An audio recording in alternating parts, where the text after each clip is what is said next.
वाहिगुरु जी का खालसा वाहिगुरु जी की फतेह। सुखमनी साहब की 21वीं अष्टपदी में परमात्मा के निर्गुण और सरगुण स्वरूप के बारे में उपदेश है और इसके साथ ही गुरु साहब ने हमें समझाया कि जो मन परमात्मा से जुड़ता है वह कैसा हो जाता है और जो मन माया से जुड़ता है वह कैसा हो जाता है। तो इस पूरी विचार को गुरु साहब की कृपा से समझने का प्रयास करते हैं।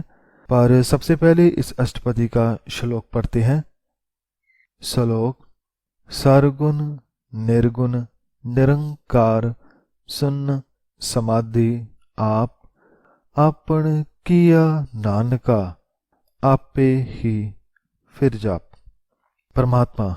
दुनिया के लिए परमात्मा एक ऐसी पहेली है जो किसी को समझ नहीं आती, लेकिन भक्तों को उसका पूरा ज्ञान होता है, इसलिए वे उसके लिए अपना सब कुछ कुर्बान कर देते हैं। गुरु साहब इस श्लोक में फरमाते हैं कि निरंकार वह खुद सरगुण भी है, भाव सभी गुणों का मालिक, और निर्गुण भी है, भाव सभी गुणों से परे भी है। भाव वह जगत को बनाने वाला भी है, उसको चलाने वाला भी है, वह सब कुछ बनाकर उसमें बसा भी हुआ है और वह इन आंखों से दिखता नहीं, लेकिन सरगुण निर्गुण से भी पहले परमात्मा था। जब कुछ नहीं था तब वह सुन समाधि में था। भाव जब जगत नहीं बना, जब उसके मन में कोई इसे बनाने का विचार ना था, तो वह सुन्न में था, शांत था, चारों तरफ केवल सन्नाटा था, हवा तक नहीं थी, चांद सितारे तो बहुत दूर की बात है। वह केवल अपने आप में टिका हुआ था। हे नानक, जब निरंकार के मन में जगत बनाने की बात आई तो निरंकार प्रभु ने स्वयं ही सृष्टि रचना की, फिर स्वयं ही जीवन द्वारा जाप करता रहा। संगत जी, दोनों पंक्तियों में से पहली पंक्ति में वह अवस्था है जब वह शून्य में था जगत से पहले, और दूसरी पंक्ति है जगत बनने के बाद की। तो पूरी कथा को समझने के लिए अष्टपदी को पढ़ते हैं। अष्टपदी। जब अकार एह कच्छ ना दृष्टेता पाप पुण्य तब कहते होता। गुरु साहब जब ये कथा समझाते हैं तो हमारे मन में ये सवाल आता है कि जब हमारा जन्म हुआ तो क्या पिछले किसी पुण्य के कारण हुआ? गुरु साहब ने फरमाया कि जब कुछ भी नहीं था, जब इस जगत की कोई शक्ल ही नहीं थी, फिर कहाँ पुण्य और कहाँ पाप? उस वक्त तो कुछ था ही नहीं, फिर पहली बार कहाँ पुण्य और कहाँ पाप हो सकता है? भाव ऐसा कुछ न था। हमारा जन्म, इस जगत का जन्म उसका हुक्म था, उसका खेल था। जब तारी आपन सुन समाध तब बैर विरोध किस संग कमात। जब वह परमात्मा शून्य में था, बिग बैंग से भी पहले, जब कुछ ना था, जब निरंकार शून्य की अवस्था में था, तो फिर कहाँ बैर था और कहाँ विरोध था? किसके साथ वैर विरोध होता था या कमाता था जब है ही कोई नहीं? संगत जी, कुछ लोग निरंकार को बैरी भी कहते हैं कि वह विनाश करता है, इसलिए वह सबका दुश्मन है, लेकिन नहीं, परमात्मा निर्वैर है, उसका किसी से क्या बैर? गुरु से फरमाते हैं कि निर्वैर के मन में वैर नहीं है, वह तो शुरू से ही प्रेम से भरा है, और जो उसके साथ जुड़ता है, जो मन उसके साथ एक हो जाता है, वह भी वैर विरोध से बाहर हो जाता है, क्योंकि सेवक वैसा ही बनता है जैसा वह खुद है, निर्वैर। जब इसका वर्ण चिन्ह ना जापत तब हरख सोग कौ किसह व्यापत। हम खुशी और गमी को भी कर्मों के हिसाब से जोड़ते हैं कि ये खुशी गमी हमारे पिछले कर्मों से मिली है, पर गुरु साहब फरमाते हैं कि जब ये जगत ही नहीं था, जब इसका कोई वर्ण भाव रंग नहीं, कोई निशान नहीं, जब ये है ही नहीं था, तब ये हरख सोग खुशी गमी चिंता कैसे किसी को लग सकती थी? खुशी या गमी पहले नहीं आई, पहले जन्म हुआ, बाद में जीवन को हमने जैसा बनाया वैसा बनता गया। इसलिए अपने कर्मों का दोष किसी और को मत दें, खुद जिम्मेदार बने। जब आपन आप पार ब्रह्म तब मोह कहाँ किस होवत परम। जब अकाल पुरख पार ब्रह्म वह खुद ही खुद था, जब कोई इस जगत में नहीं था, जब कुछ बना ही नहीं था, तब मोह कहाँ से हो सकता था और भ्रम कहाँ से हो सकता था? उस वक्त तो केवल सन्नाटा था, शांति थी, और ऐसी ही शांति, ऐसा ही सुकून उस मन में होता है जिस मन में परमात्मा के नाम का प्रकाश हो जाता है। फिर उसके मन में भी ना मोह रहता है, ना कोई भ्रम रहता है। मन उसी सुन अवस्था में पहुंच जाता है जहां पर कोई ऐसा विचार नहीं आता जो प्रभु के हुक्म से विपरीत हो।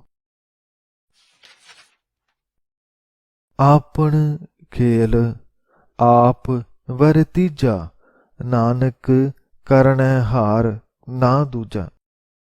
गुरु से फरमाते हैं कि जगत से पहले भी वह था और अब भी वह है, हमेशा वह रहेगा। उसने ही ये जगत का खेल रचा है, सब कुछ बनाया है। हे नानक, एक उसके अलावा यहाँ पर दूसरा रचयिता नहीं। वह सबका जन्मदाता है, उसी की जोत से हर तरफ प्रकाश है। हमारे मनों में भी उसका ही प्रकाश है, और ये बात उस मन को समझ आती है जो उस अवस्था तक पहुंच जाता है, सुन अवस्था तक पहुंच जाता है, जहां पर नाम के अलावा कोई और विचार नहीं आता। तो ये तो था पहला पदा। इसके बाद अगले पदे में गुरु साहब और भी कुछ गुण फरमाते हैं जो परमात्मा के हैं, उसे मन अपनाता है। कैसे अपनाता है, ये पूरे विचार समझते हैं।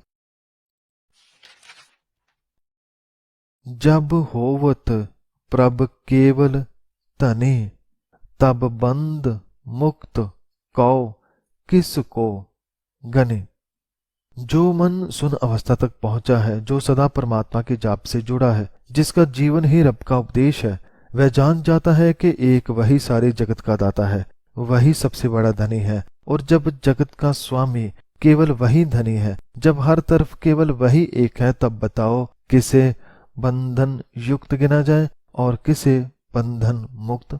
भाव जिसका मन एक से एक है, वह हर एक मन में केवल परमात्मा देखता है। कोई कितना बुरा है, कितना विकारों के बंधनों में फंसा है, वह उसे नहीं देखता। वह तो उसके अंदर जो गुण है, परमात्मा है, उसे देखता है, और उससे इस बात का ज्ञान भी दे देता है कि तुम्हारे अंदर भी कुछ है जो तुम्हें बुराई से, बंधनों से छुड़ा सकता है। तो उससे मिल, खुद को पहचान और उस एक से एक हो जा। जब एक है हर अगम अपार, तब नरक सुर्ग कौ कौन अवतार। नरक का डर या स्वर्ग की इच्छा ये एक सपने की तरह है। इस सपने में जब कोई सोता है तो वह वर्तमान को भूल जाता है। इसलिए जो आज हमारे पास है, हम उसे जीते ही नहीं। और गुरु साहब फरमाते हैं कि वह एक हरि परमात्मा जो अगम भाव जिस तक पहुंचा ना जा सके, और अपार भाव जो बेअंत है, जब वह था, जब उसके सिवा जगत में कोई नहीं था, तब बताओ कौन सा स्वर्ग था और कौन सा नरक, और कौन वहां जाता था। जब वह अकेला था तब भी किसी और की जरूरत नहीं थी, और आज जब जगत उसने बना दिया है, तो जो मन उस एक निरंकार को पहचान जाता है, जो केवल उसको ही मानता है, उसे भी फिर किसी और सुख की जरूरत नहीं, क्योंकि उसके नाम से जुड़े रहना ही जीते जी स्वर्ग है, और उससे दूर हो जाना जीते जी नरक है। जब निर्गुण प्रभ सहज सुभाए, तब शिव सक्त कहो कित ठाए। शिव का यहाँ अर्थ है आत्मा, जीवात्मा, और शक्ति का अर्थ है माया। आज देखते हैं कि हर जीवात्मा, हर मन माया में फंसा हुआ है, पर जब निर्गुण परमात्मा अपने सहज स्वभाव सहित था, जब वह शून्य में था, जब कुछ नहीं था, तब बताओ कहाँ थी आत्मा और कहाँ थी ये माया।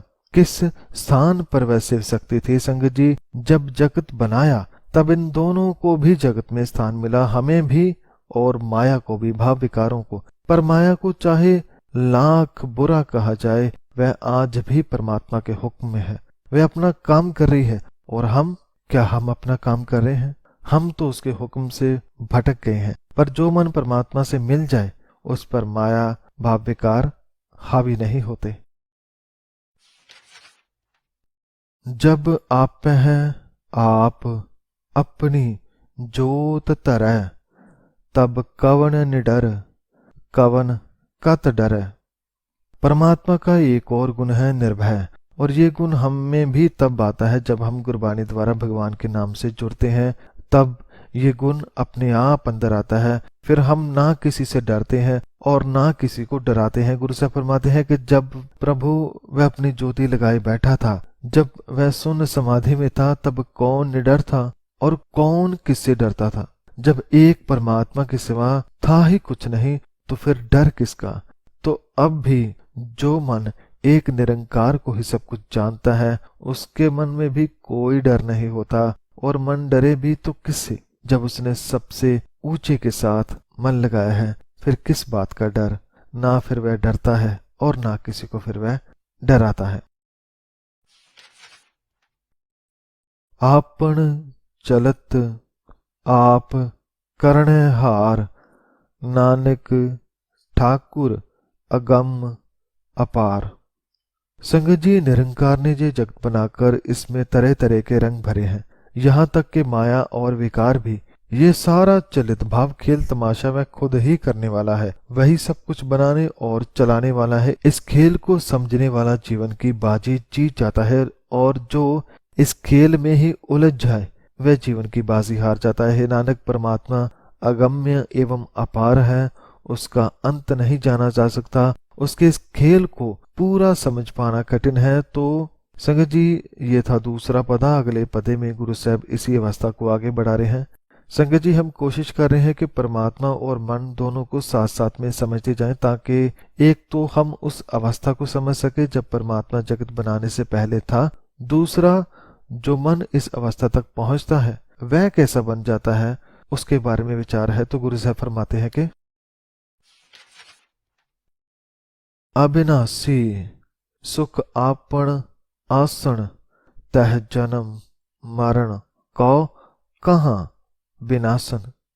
अर्थात निरंकार अविनाशी, जिसका कभी नाश नहीं होता, जब वह अपने ही सुख आसन पर बैठा था, जब वह खुद में ही टिका हुआ था, तब बताओ जन्म मरण और विनाश काल कहाँ थे। संग जी, ये सब तभी बने जब ईश्वर ने जगत का निर्माण किया। और ऐसे ही जब मन रब से जुड़ता है, उससे एक होता है, तो उस मन का जन्म मरण भी मिट जाता है, उसका आना जाना भी रुक जाता है, उसके ऊपर भी जन्म मरण का काल का असर नहीं होता। जब पूर्ण करता प्रभ सोए, तब जम की त्रास कहो किस होए। अर्थात जब पूर्ण करतार प्रभु आप ही आप था, तब बताओ मौत का भय किसको हो सकता था। संगत जी, ये करतार प्रभु आदिकाल में भी था, आज भी है और सदा रहेगा। पर मौत का भय कभी न कभी तो हम सबको सताता ही है। और मौत केवल शरीर की नहीं बल्कि आत्मा की भी होती है। जब हमारी सोच गिर जाए, आचरण गिर जाए, उसे आत्मा की मौत, जमीर का मर जाना कहते हैं। पर जो मन परमात्मा से जुड़ा रहे, वह कभी जम्मों के हाथों नहीं मरता। भाव जो रब से जुड़े हैं, उसे कोई भय नहीं मार सकता, कोई जम नहीं मार सकता, कोई विकार काल उसे मार नहीं सकता। जब अपिगत अगोचर प्रभ एका, तब चित्र गुप्त किस पूछत लेखा। जिस मन में शून्य समाधि लगी है, जो परमात्मा से एक हो गया है, वह जानता है कि चाहे इस जगत की बात करें या बाकी सारे जगत की, वह एक परमात्मा ही हर जगह है। वह एक आप ही आप है। वह सरगुण भी है, वही निर्गुण भी है, अभिक्त भी है, भाव अदृष्ट भी है, वही अगोचर भी है, भाव उस तक हमारी शारीरिक इंद्रियां नहीं पहुंच सकती। तो ऐसे प्रभु के साथ जिसका मन जब जुड़ जाता है, तो बताओ उसे चित्रगुप्त कैसे उसका लेखा पूछ सकता है। जैसे परमात्मा का कोई लेख नहीं, ऐसे ही उससे जुड़े मन का भी कोई लेख नहीं रहता। जब नाथ निरंजन अगोचर अगाधे, तब कौन छुटे कौन बंधन बांधे। निरंजन भाव जो माया से निर्लेप है, अगोचर भाव जो शारीरिक इंद्रियों से परे है, अगाधे भाव जो अथाह है, बेअंत है। जब ऐसे नाथ निरंकार के साथ कोई मन लगाता है, जो निरंजन है, अगोचर है, जो उसके जाप से मन को डबोता है, तो वह भी निरंजन वाला गुण धारण कर लेता है। भाव वह भी माया से मुक्त हो जाता है। तो जिसका मन निरंजन है, तब बताओ उसे कौन सी माया के बंधन से मुक्त होना है और उसे कौन से बंधन बांध सकते हैं। कहने का अर्थ है कि वह आजाद है, वह विकारों से मुक्त है और सदा मुक्त रहता है जब तक मन निरंकार से जुड़ा रहता है। आपन आप ही अचरजा, नानक आपन रूप आप ही उपरजा। तीसरे पदे के अंत में गुरु साहब फरमाते हैं कि उस निरंकार को कोई बनाने वाला नहीं है। परमात्मा सब कुछ अपने आप से ही है, वह खुद से बना है, उसने खुद से सब बनाया, वह सब कुछ खुद है, वह स्वयं ही अद्भुत है। हे नानक, अपना रूप उसने स्वयं ही उत्पन्न किया है। भाव ये जगत उसने खुद ही पैदा किया, ये जगत ही उसका रूप है। उसी को देखकर उसे देखना है, उस एक को पाना है, वह हम सबके भीतर ही है, वहीं उसे खोजना है। तो संगत जी, अगले चौथे पदे में भी कुछ और गुणों की बात है। जह निर्मल पुरख पुरख पत होता, तह बिन मैल कहो क्या तोता। निर्मल भाव मैल से रहित परमात्मा, पुरख पत भाव जीवों का पति मालिक, निरंकार जो सभी जीवों का दाता है। जब मन इस निरंकार को, निर्मल प्रभु को नाम जप जप कर उस जैसा बनता है, तो वह भी निर्मल गुण ग्रहण करता है, उसके मन से भी मैल दूर हो जाती है। अब जब मन में कोई विकारों की मैल ही नहीं, तब बताओ वहां स्वच्छ करने को क्या है? क्या है जिसे साफ किया जाए? कुछ भी नहीं। संग जी, जब मन निर्मल हो जाए, रब के इस गुण में समा जाए, फिर वह ना मैला होता है और ना उसे साफ करने की किसी और अन्य स्थान पर मन को साफ करने की जरूरत रह जाती है, क्योंकि अब तो नाम से मन निर्मल हो गया है। जह निरंजन निरंकार निर्वाण, तह कौन को मान कौन अभिमान। निरंजन भाव माया से मुक्त, निरंकार भाव जिसका कोई आकार नहीं, निर्वाण भाव व्यासनाओं से मुक्त भाव। जब जिस मन में ऐसा निरंकार निरंजन निर्वाण बस जाए, फिर वहां कैसा मान होगा, कैसा अहंकार होगा। कहने का अर्थ वहां ऐसा कुछ ना होगा, कोई विकार ना होगा। और यदि मन में अहंकार हो तो वहां निरंकार को नहीं देखा जा सकता। इसलिए संगत जी, मन में निरंकार है, तभी तो मन में कोई मान नहीं, कोई अहंकार नहीं, वहां केवल प्रेम है, प्रभु गुण है। जह स्वरूप केवल जगदीश, तह छल छिद्र लगत कौ कीस। छल भाव धोखा, छिद्र भाव ऐब, कीस भाव किसको। अर्थात जो मन सुन समाधि में है, जो एक तार परमात्मा के नाम में मग्न है, जो कामकाज करते हुए हमेशा रब से जुड़ा रहता है, जिसके मन में केवल और केवल जगदीश भाव जगत के मालिक की हस्ती है, उसके मन में बताओ कोई ऐब कैसी हो सकता है? वह किसको धोखा दे सकता है? उसमें तो धोखा क्या होता है, उसका कण भी अब नहीं है। वह तो रब के नाम से जुड़कर इन विकारों से मुक्त हो गया है, इसलिए वह न धोखा करता है न छल कपट। जह जोत स्वरूपी जोत संग समावे, तह किस है भूख कवन तृप्तावे। जहां ज्योति स्वरूप परमात्मा अपनी ज्योति में समाया हुआ है, वही मन भी जब उस ज्योति से ज्योत मिला लेता है, जब गुरु की वाणी द्वारा मन को परमात्मा से मिला लेता है, तब बताओ उसे कैसे माया की भूख हो सकती है। भाव उसका मन तो प्रभु के नाम से तृप्त है, इसलिए उसे कोई और भूख नहीं होती। मन तो उसके नाम से भरा है, जिसके नाम में सारे सुख हैं, सारे पदार्थ हैं। तो चौथे पदे के अंत में गुरु साहब फरमाते हैं कि करण करावन करण हार, नानक करते का नाह सुमार। मन चाहे कितना भी कुछ प्राप्त कर ले, पर सब कुछ करने और जीवों से करवाने वाला वह परमात्मा ही है। वही सबका कारण है, वही सबका दाता है। हे नानक, दुनिया का निर्माण करने वाला परमात्मा का कोई अंत नहीं और उसका कोई अंदाजा नहीं लगाया जा सकता। संगत जी, इसके बाद 5वें पदे में कुछ और गुणों की बात है। जब अपनी शोभा आपन संग बनाई, तब कवन माए बाप मित्र सुत पाई। जब परमात्मा ने अपनी शोभा अपने ही संग बनाई, भाव जब निरंकार ने खुद सब कुछ बनाया। जब परमात्मा ने अपनी शोभा अपने ही संग बनाई, भाव जब निरंकार ने खुद सब कुछ बनाया, तब कोई माँ बाप मित्र पुत्र या भाई ना था।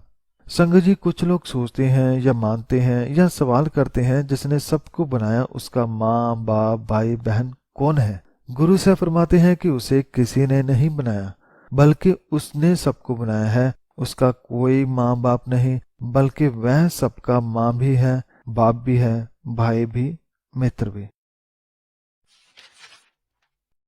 जह सर्ब कला आपे परबीन, तह वेद कतेब कहाँ कौन चीन। परवीन भाव सयाना। जब वह निरंकार सारी कलाओं की ताकत रखने वाला है, जिसके पास हर ताकत है, जो हर तरह से सयाना है, समझदार है, तब उसे कहाँ कोई वेद या कतेब को विचार करने की आवश्यकता है। कहने का भाव के निरंकार को समझदार होने के लिए किसी धार्मिक ग्रंथ की जरूरत नहीं, उसे समझने के लिए ग्रंथ लिखे हैं। धार्मिक ग्रंथों से हमने सीख लेकर उससे एक होना है, अपने मन को समझदार बनाना है। निरंकार को, परमात्मा को समझदार होने के लिए किसी धार्मिक ग्रंथ की जरूरत नहीं, बल्कि सारा ज्ञान, सारी कलाएं, सारी शक्तियां तो उसी से आती हैं। जब आपन आप उर धारै, तो सगन अपसगन कहाँ विचारै। जब निरंकार खुद आप ही आप था, तब वह खुद को अपने ही हृदय में धारण करके बैठा था, तब कौन शगुन अपशगुन के बारे में सोचता था। जब कुछ था ही नहीं, फिर कैसा शगुन और कैसा अपशगुन। और संगत जी, जो मन सफर करता हुआ परमात्मा तक पहुंचता है, जो पूरे तन मन से अकाल पुरख को समर्पित हो जाता है, फिर वह भी इन सब से दूर हो जाता है। जो मन जुड़ ही रब से गया, उसे अब क्या पता क्या शगुन है क्या अपशगुन है। संगत जी, शगुन अपशगुन भाव शुभ अशुभ उन्हीं के मन पर असर करते हैं जो रब से दूर हैं, जो मन में रब के होते हुए भी उससे बिछड़े हुए हैं। जह आपन ऊंच आपन आप नेरा, तह कौन ठाकुर कौन कहिए चेरा। जो मन सदा उसके जाप से जुड़ा है, सुन में है, सदा टिकाव में है, वह जहां भी देखता है उसी को देखता है। वह यह भी जान पाता है कि मेरा उनको पा लेना या समझ लेना ये मेरे कारण नहीं है। वह परमात्मा स्वयं ही ऊंचा है, उसने खुद ही अपने आप को मुझे समझाया है, और वह स्वयं ही नेरा है, भाव निकट है। और इस अवस्था में बताओ कौन मालिक है और कौन सेवक। अर्थात कोई ये देखकर नहीं बता सकता, या ये बता पाना बहुत कठिन है कि कौन सेवक है कौन मालिक है, क्योंकि सेवक भी उसका ही रूप हो जाता है। बिस्मन बिस्म रहे बिस्माद, नानक अपनी गत जानो आप। अर्थात मैं प्रभु के अद्भुत कौतक देखकर चकित हो रहा हूँ, विस्मात हो रहा हूँ। हे नानक, जो मन ऐसी ऊंची आत्मिक अवस्था तक पहुंच जाता है, वह समझता है कि मैं कितना भी उसके बारे में जानूं उतना कम है। इसलिए उसकी गति को, उसकी अवस्था को पूरा नहीं जाना जा सकता। बस उसके कौतक देखकर मन विस्मात हो रहा है। वह जो करता है, जो करवाता है, उसमें आनंद है, उसके नाम में, हुक्म में मिठास है, जीवन है। तो ये था 5वां पदा। छठे पद में गुरु साहब कुछ और गुण परमात्मा के समझाते हैं जो जुड़े हुए मन को प्राप्त होते हैं। जह अचल अच्छेद अपेद समाया, वह किस है व्यापत माया। अछल भाव जिसे छला न जा सके, धोखा न दिया जा सके, अछेद भाव नाश रहत जिसे छेदा न जा सके, अभेद जिसका भेद न जाना जा सके, अर्थात जो निरंकार अछल है, अछेद है, अभेद है। जो मन ऐसे भगवान को मन में बसाकर उसके गुणों को मन में बसाता है, उसके नाम को मन में बसाता है, तब वहां बताओ कैसे माया व्याप सकती है। उस मन में तो माया का कोई प्रभाव नहीं होता। संगत जी, जहां हमारा मन पूरा का पूरा परमात्मा को समर्पित है, उस अवस्था में माया भाव व सोच जो हमें रब से दूर करती है, वह हम पर हावी नहीं हो पाएगी। आपस को आपह आदेश, तेह गुण का नाही परवेश। परवेश भाव प्रवेश। संगत जी, कभी आपने सुना है कि कोई माँ अपने बच्चे को नमस्कार कर रही हो? सुना होगा। जब इतिहास पढ़ते हैं तो जो बच्चा उस निरंकार से एक हो जाता है, वह निरंकार जो सारी माताओं का माँ है, तो उसकी माँ भी उसे नमस्कार करती है और खुद को धन्य मानती है कि उसने मेरी कोख की लाज रखी।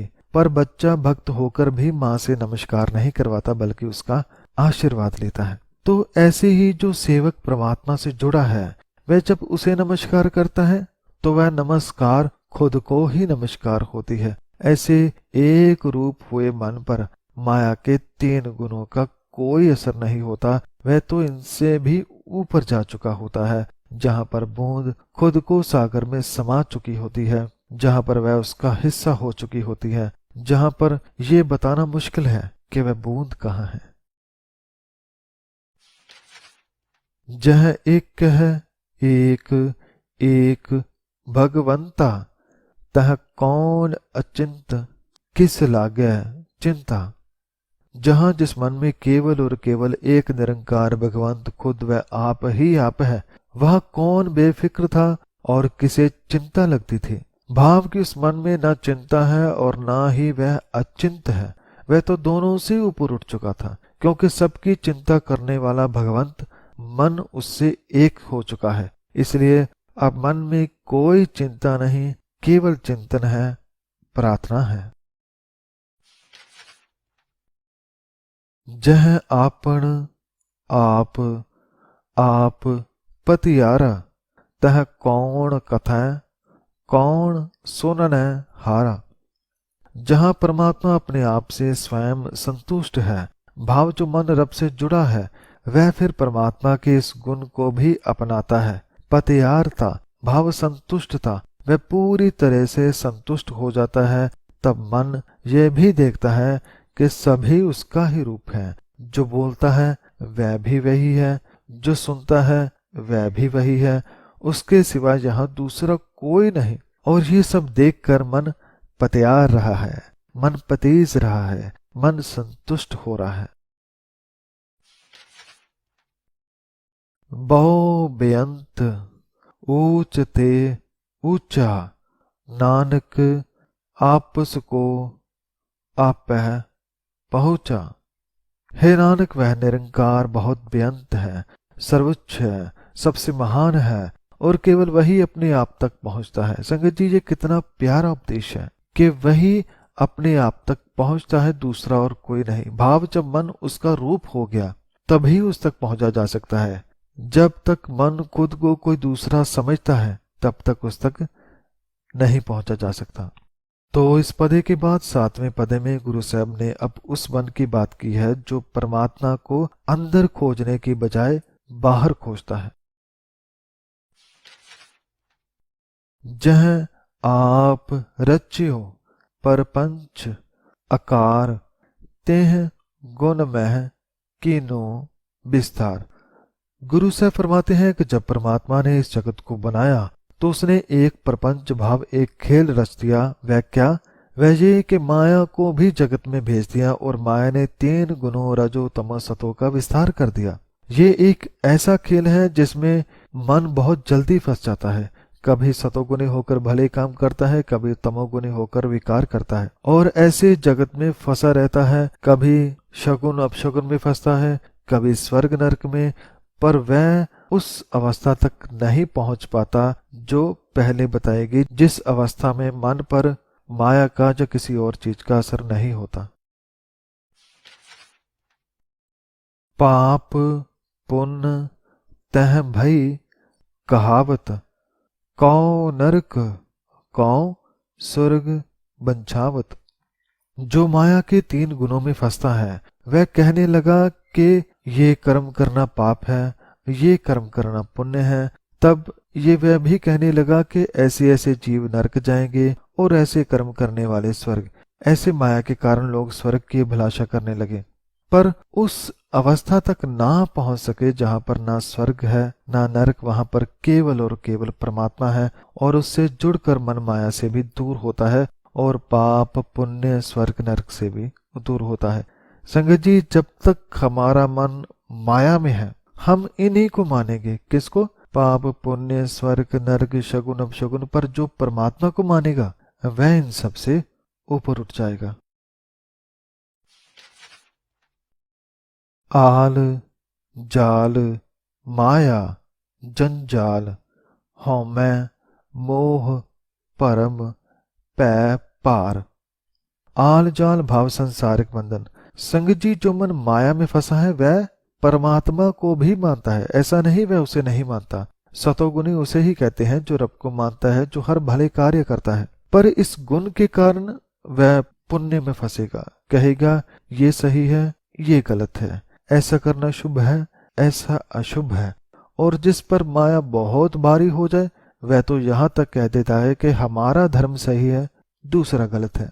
वह नहीं जानता कि उसके अंदर कौन बोल रहा है। गुरु साहब फरमाते हैं कि जो मन माया में फंसा है वह आल जाल में माया जाल में फंसा रहता है। वह अहंकार मोह दुविधा एवं भय के भार से दबा रहता है।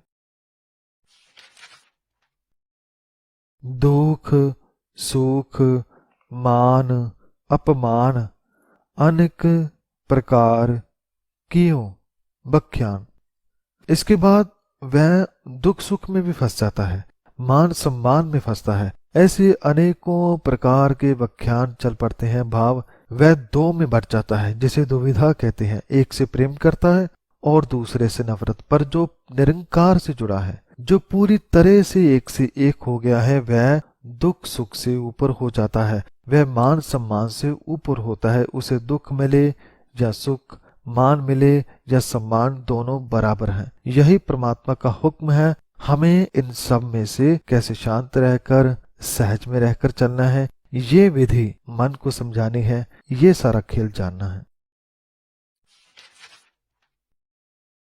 आपन खेल आप कर देखें, खेल संकोच तो नानक एक।